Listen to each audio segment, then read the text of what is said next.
కేంద్ర బడ్జెట్ లో రాష్ట్రానికి ప్రాధాన్యం ఇచ్చేలా చూడండి. టీడీపీ పార్లమెంటరీ పార్టీ సమావేశంలో ఎంపీలకు దిశానిర్దేశం చేసిన ముఖ్యమంత్రి చంద్రబాబు.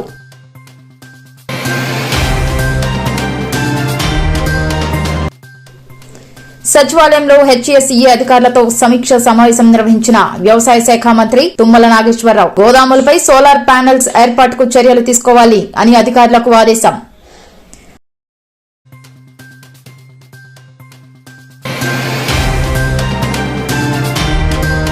గాంధీ భవన్ లో ప్రారంభమైన ప్రజలతో ముఖాముఖి కార్యక్రమం. పాల్గొన్న మంత్రి కోమటిరెడ్డి వెంకటరెడ్డి, భారీగా తరలివచ్చిన ప్రజలు, కాంగ్రెస్ నాయకులు.